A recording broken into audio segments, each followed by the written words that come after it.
Hello, my name is Leah. Welcome back to my channel. If you're new here, hello. I'm a writer and a freelance editor, and I make videos about writing, my process, and my journey to becoming traditionally published, hopefully maybe one day. I have a very fun and special video for you guys, and that is to give you a tour of a very powerful, exciting, and useful Notion system that I have been using recently. Something that I've struggled with since graduating college is finding a planning system that works for me. I've tried paper planners, I've tried digital planners, I've tried using calendars, time blocking, all of that stuff, but none of it quite fits my needs and the way that my brain works perfectly, because I want a lot of different things from my planning systems. I want to be able to integrate goal setting. I want to be able to track long-term projects at the same time as doing daily to-do lists and breaking those long-term projects down into daily to-do lists. And there's not a lot of planning systems that I think organize that super well, or at least in the way that my brain wants to process all that information. Which brings me to Notion. I've tried Notion before. At first, I was a bit overwhelmed by everything that it could do. I didn't quite land on something or a system that I liked, and so I put it away, tried other things. But now I'm back because by combining a lot of stuff that I've learned about Notion and a lot of different systems that are external to Notion,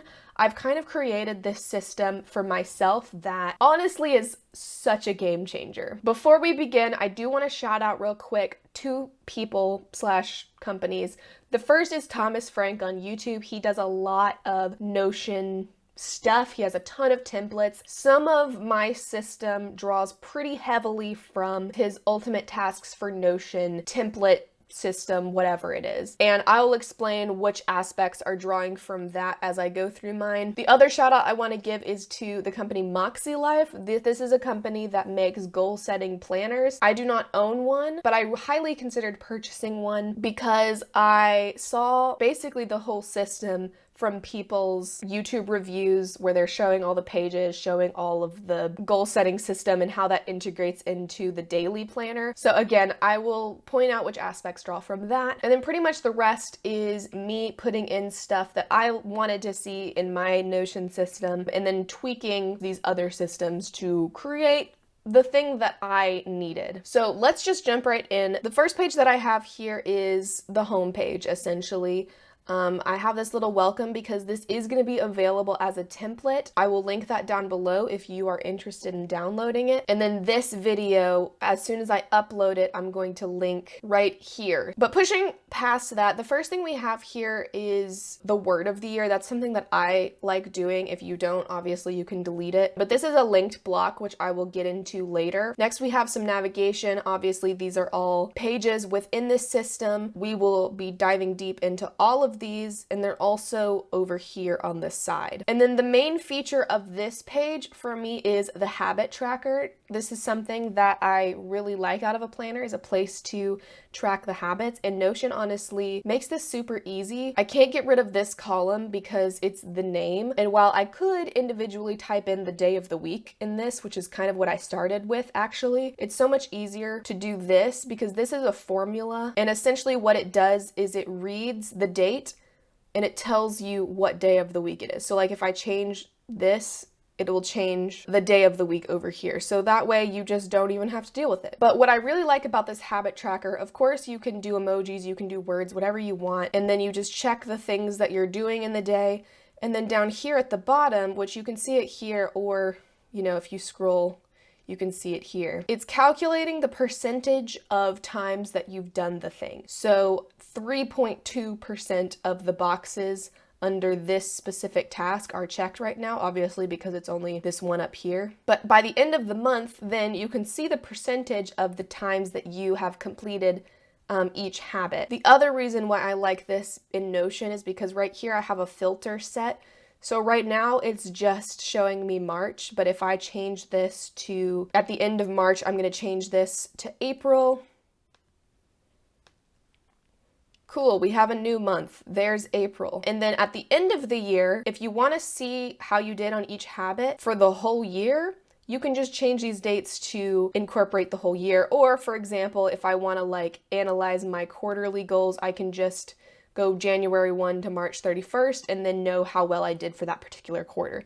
So it's really customizable in terms of being able to kind of get some more data from the habit tracker, more than just, you know, seeing which boxes are checked and unchecked. And then I personally also like to have a little gratitude column over here, so every day I can type something in that I'm grateful for, just to kind of be reminded of that. So that is my homepage and my habit tracker. That one's pretty simple. This week 11 is something that I will get to in a little bit, but for now, let's move on to the 2022 goals page. At the beginning of the year and at the beginning of each quarter, really even at the beginning of each month and week, I'm checking in with this goals page, and this is kind of like your one-stop place to set goals and then figure out how you want to implement them. So I mentioned how this word of the year is a linked block. So what that means is this is the original block technically, but it's linked, as you can see, in 16 other pages. Most of those are within this goal setting page here. But what it does is any change that I make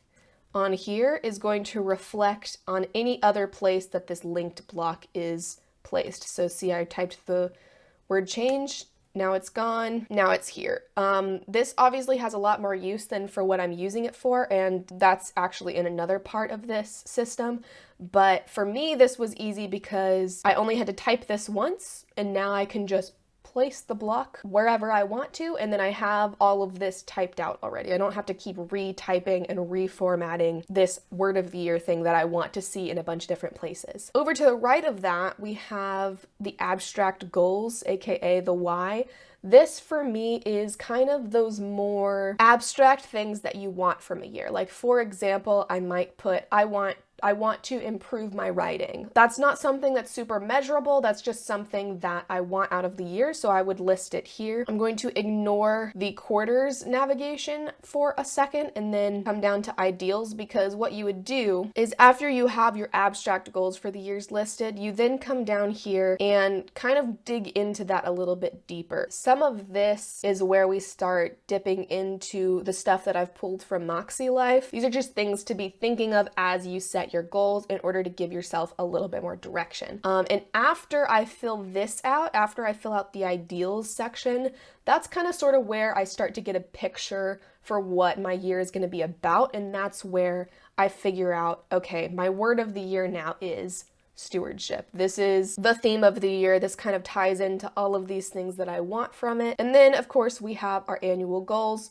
These are the more tangible, measurable things that you can accomplish. That's why there's a checkbox. The way these are worded should be, did I do it? No, it's unchecked. Did I do it? Yes, it's checked. So this is just a place to record all of that. And then the last section I have down here is a link to a all projects database. I'm gonna go into detail about this in just a minute, but I just wanna note that it's here at the bottom of the annual goals page. So then we have each of the quarters. We'll go into quarter one real quick just to demonstrate. Again, we have that linked block with the word of the year. We have a focus section over here. So this is where I'm listing the top 3 things that I know I definitely want to accomplish in quarter one. And then again, we are breaking down those annual goals into what about this am I wanting to accomplish in quarter one? So for example, under personal, for me, I have read 36 books for the whole year. So for quarter one, I have read 9 books. So I'm kind of breaking those big goals down into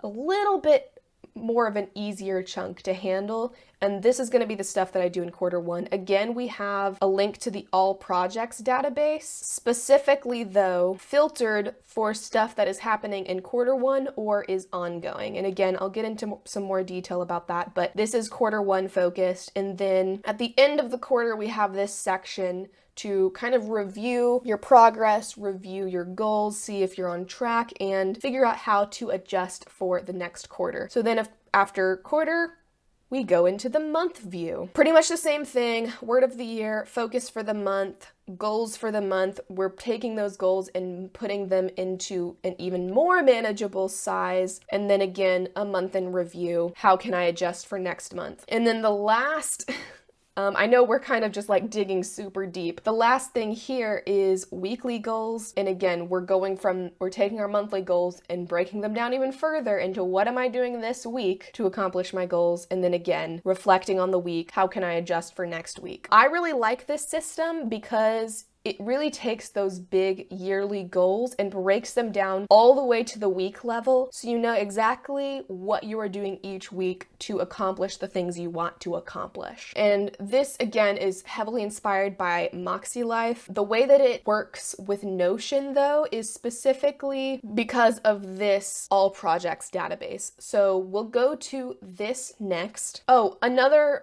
thing I wanted to shout out here is this, I'm going to link it below, but there's this video by Katie Steckley about how to set goals as a content creator, but really it's kind of versatile for any sort of goal setting. I just found it very helpful, and I think that it fits very well with this system as well, so I'm going to link that below if you want to check it out. Okay, so moving on to the all projects database. So this is linked here, but this is not the home of the all projects database. The home of the all projects database is on this page, which is the all projects page. Basically, this database is the home for all of the big projects that you're working on. I have a few examples in here just to kind of demonstrate how all of this works and how it works together. Household's gonna be like my chores, any of the stuff that I need to get done. YouTube, of course, is where I'm gonna be doing my content planning. And then I have 2 different book projects, again, to just kind of demonstrate how this works. We can check the progress of the project. So, you know,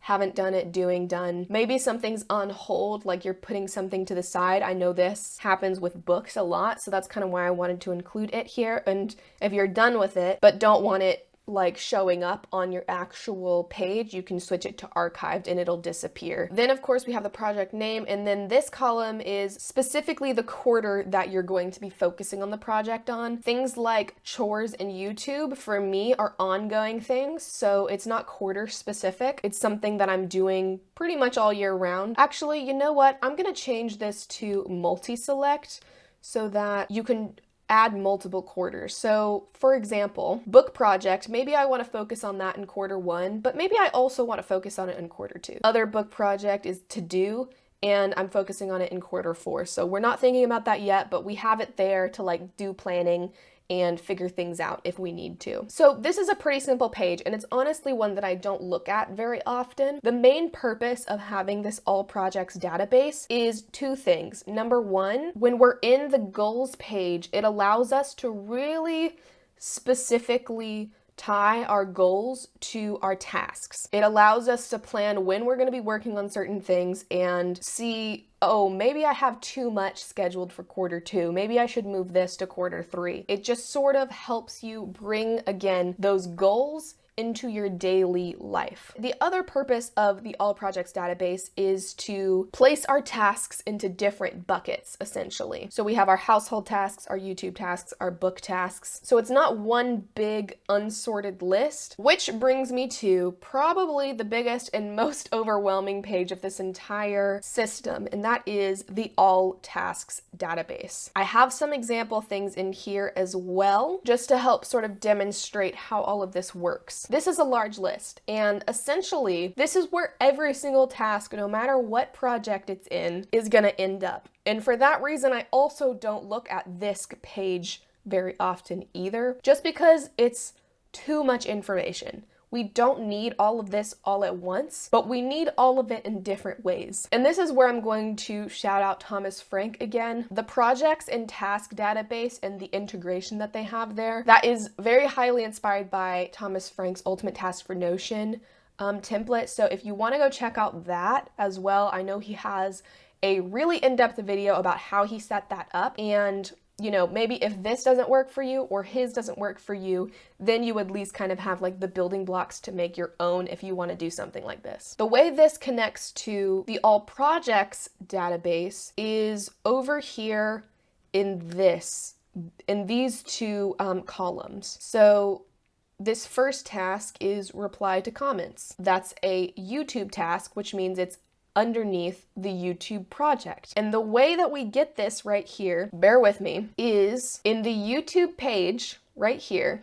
If we open this up, we can see that I have linked right here the all tasks database, but we don't have that huge long list of tasks here. All we have are the YouTube tasks. And the way that we do that is because under filter, only the projects that contain YouTube as the project are going to show up under this link to the all tasks database.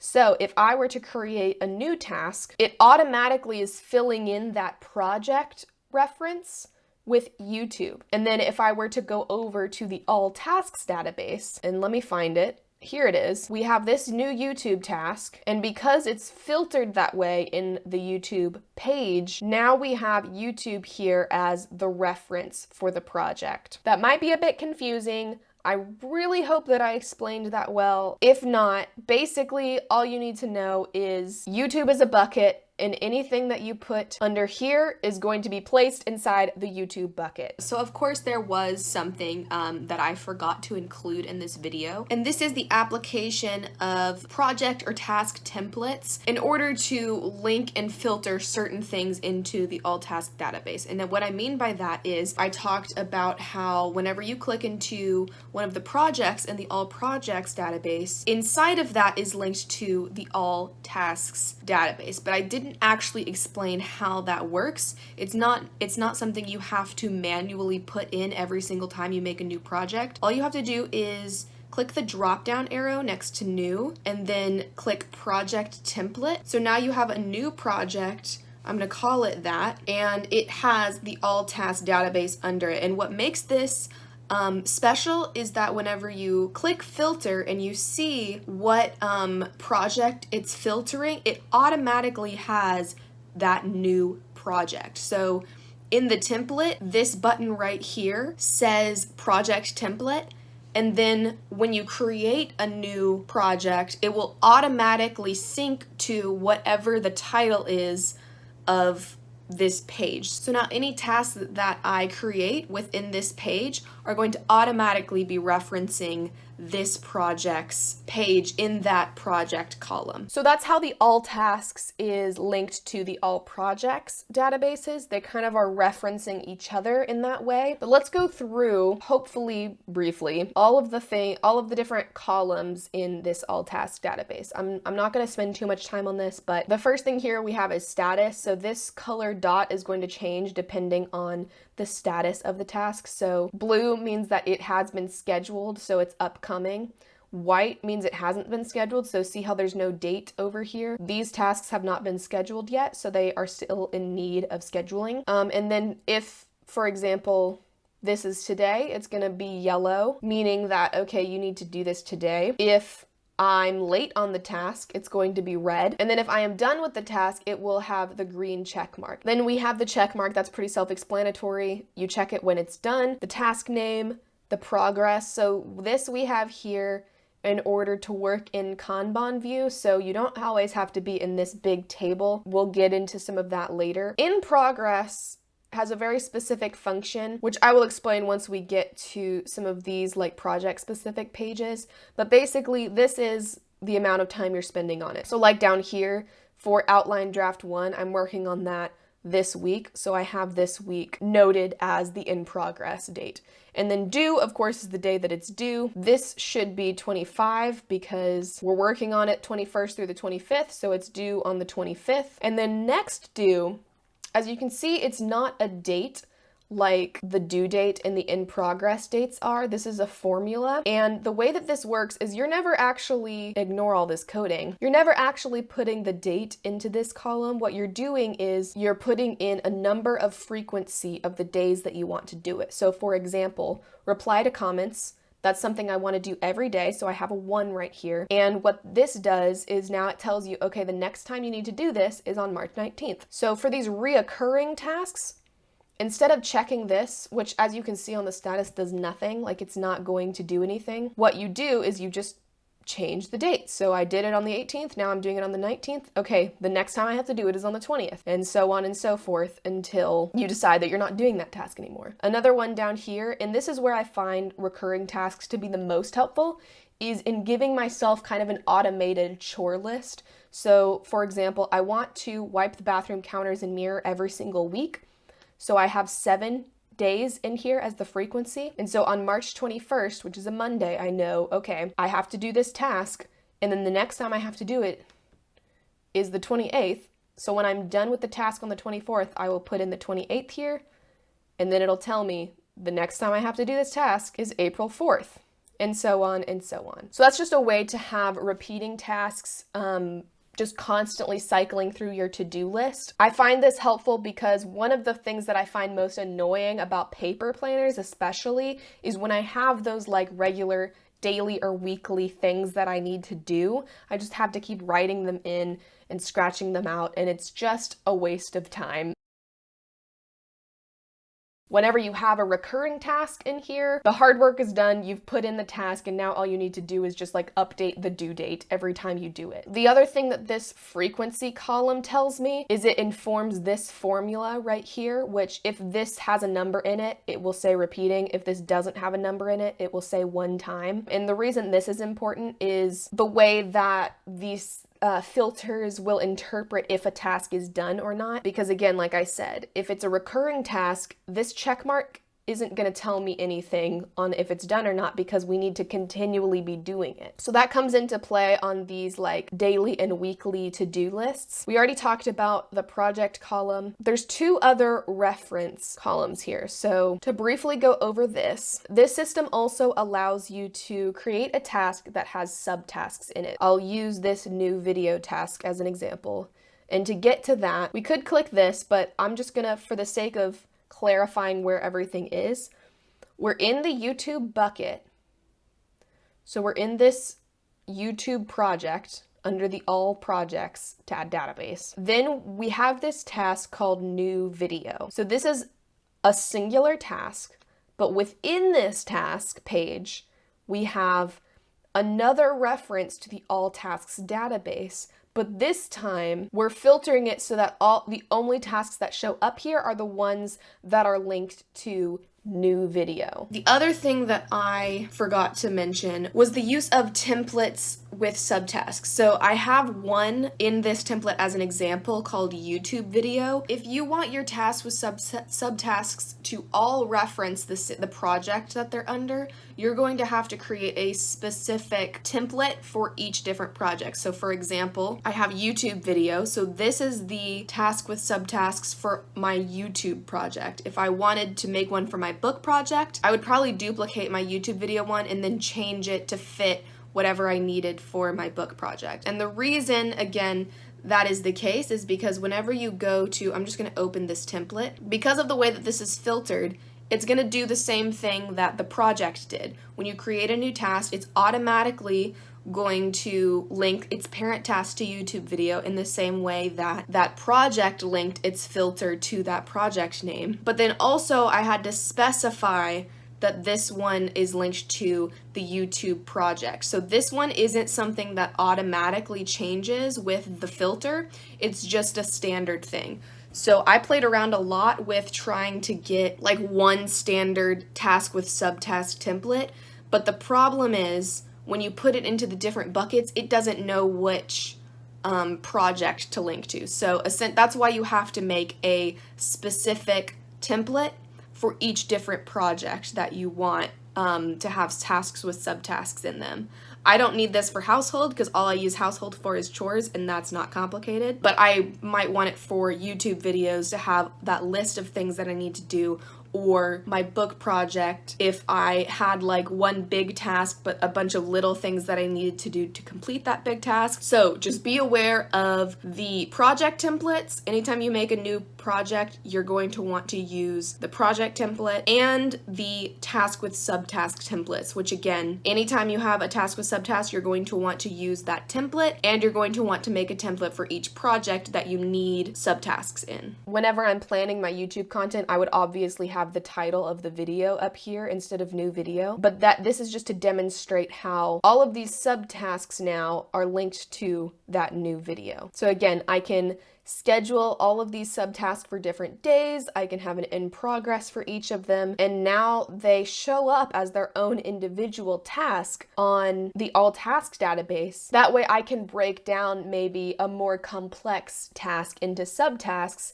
and still have kind of like those steps along the way that I need to complete the full video or that full task. Subtasks is the vice versa of that. This right here is the new video task, and it lists all of the different subtasks that are associated with that. So they're kind of just like referencing each other in that way. And all this really is here for is to just categorize information. You as the user are never looking at this. I am never looking at this. It's just giving Notion information about the tasks so that it can tell you lots of different things. Okay, and then we have 3 more columns here at the end. This is last edited, you know, just to keep track of when you're changing things. And then this is archive. So again, because of the filter, when you check this, the task disappears and then you don't have to look at it anymore. So that's the overwhelming fire hydrant in the face that is the all tasks database. Like I said, this is too much. This is not useful to anyone because of how much it is. But now we have like a foundation. Now we have a singular place that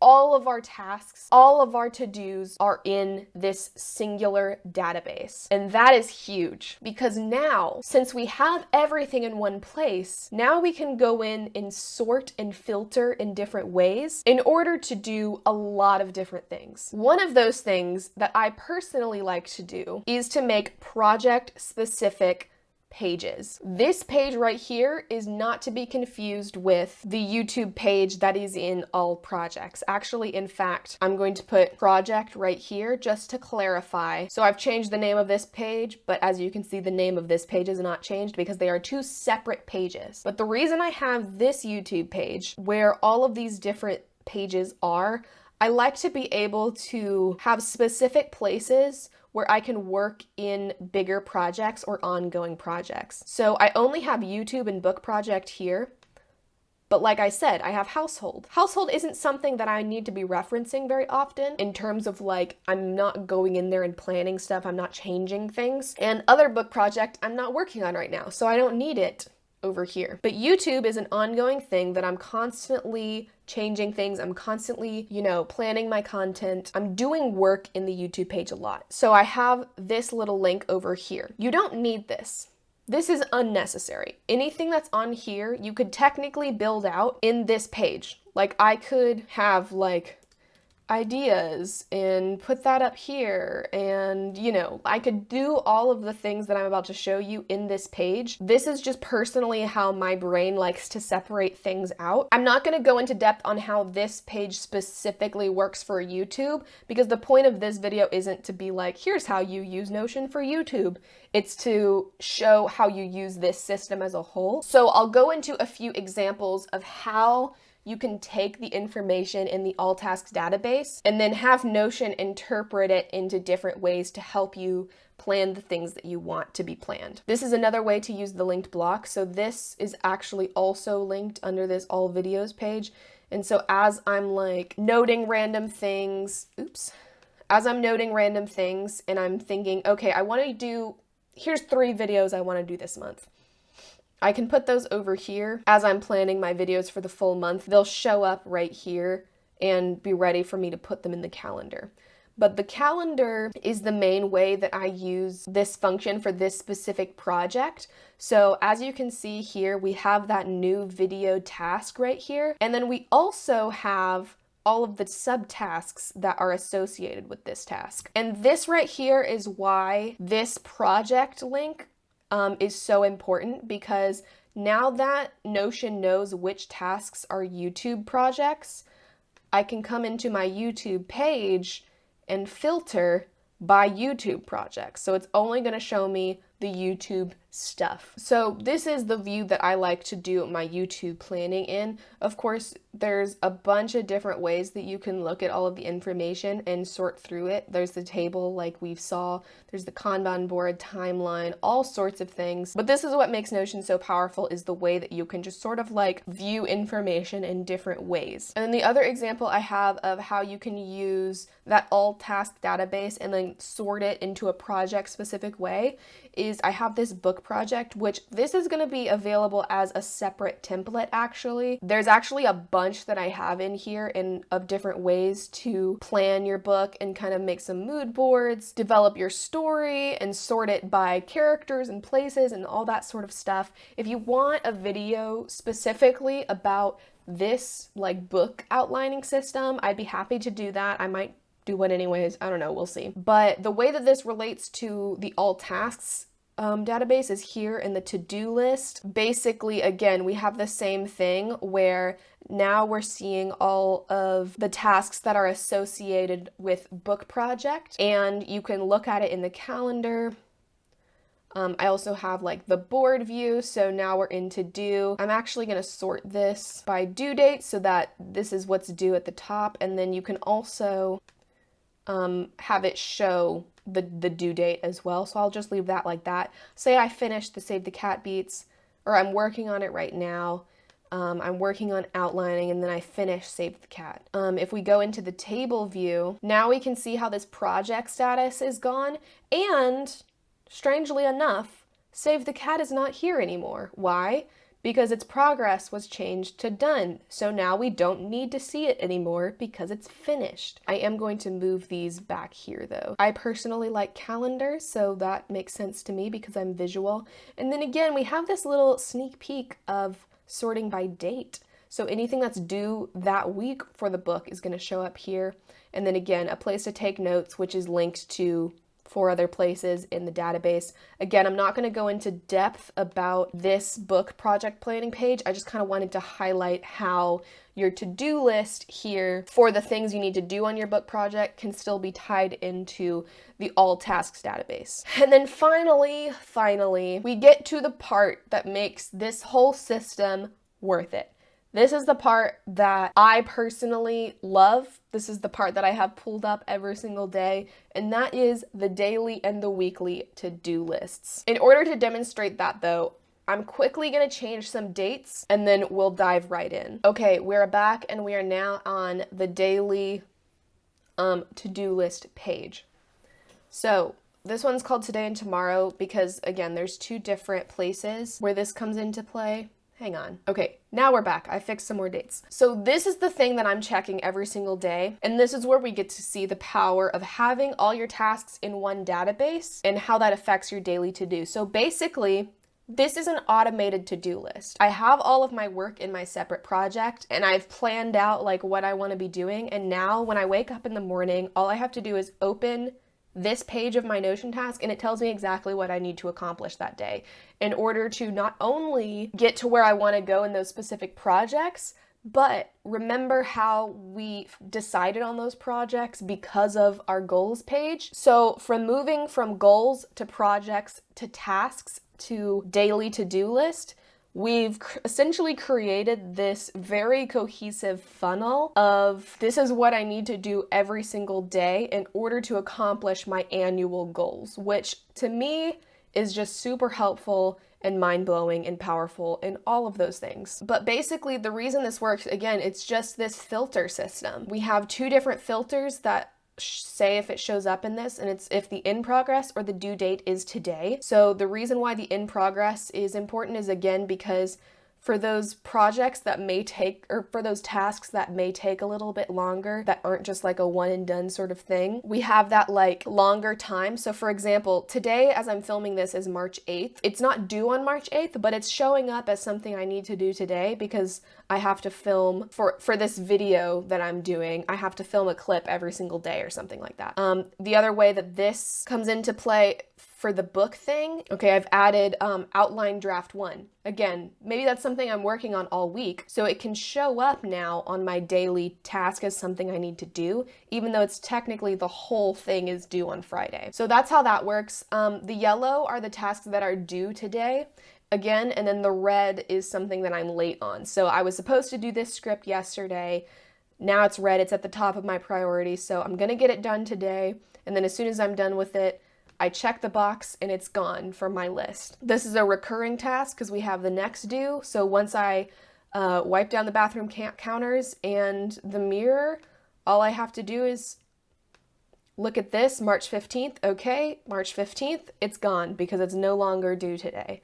And so I just work my way through that to-do list. And then over here on the side, I also just have, you know, a place to do those catch-all things, like something that it's not gonna go in an actual project and be a specific task. Like, I just need a reminder to call my mom today. And oh yeah, my friend asked me yesterday if I wanted to get coffee today, so we're doing that at 2. Things like that where you just need a little reminder. I have a little checklist over here. And then again, same thing down here. It's just the things that are due tomorrow to give you a heads up on what to expect for the next day. And then the this week page is essentially the exact same thing. It's all of the things that are coming up in the next 7 days. So you just have a better look at the things that you're doing for that specific week and what you need to be focusing on. I was supposed to come back here and tell you what this week 11 thing was. Basically, I'm changing this link every single week as as time progresses. And I just have this here on the front page so that I can easily click into my week 11 goals page. Like I said, this is nested all the way into March right here, but I don't want to have to click through that whole thing every single week. This is just a way to quickly link to, okay, what are my goals this week? And then it's just easy access there on the homepage. So that was a lot. I know, I understand. Thank you for bearing with me. My throat hurts from talking so much. But there was just a lot to cover, and I wanted to make sure I covered everything and explained everything. This system has literally changed my life. I really hope that I explained it well. If you have any questions at all, absolutely ask me in the comments, and I will be happy to explain. Let me know if you have used Notion before, how you use it. Do you use anything similar to this? Like I said, this Notion system is going to be available as a template for you to download for free if you want. The link to that will be in the description below. The place you're going to download it from is in my Ko-fi shop, but again, it is free. You're welcome to donate if you want, but I definitely wanted to make this free because there's a ton of Notion stuff out there, and especially from the way that I'm drawing from so many different places, I didn't create all of this from scratch, and so I just want to put that disclaimer out there. This is just the way that I've kind of amalgamated a bunch of different things into a system that I like, and I figured if I like it, then other people will like it too. If you run into any problems, again, let me know. I will be happy to help you, and if there's like an issue, then that will allow me to update the template. But other than that, thank you so much for watching. I hope this was helpful, and I hope this can help you be more organized and help you achieve your goals in a little bit more of an intentional fashion. Thank you so much for watching, and I will see you again soon. Bye!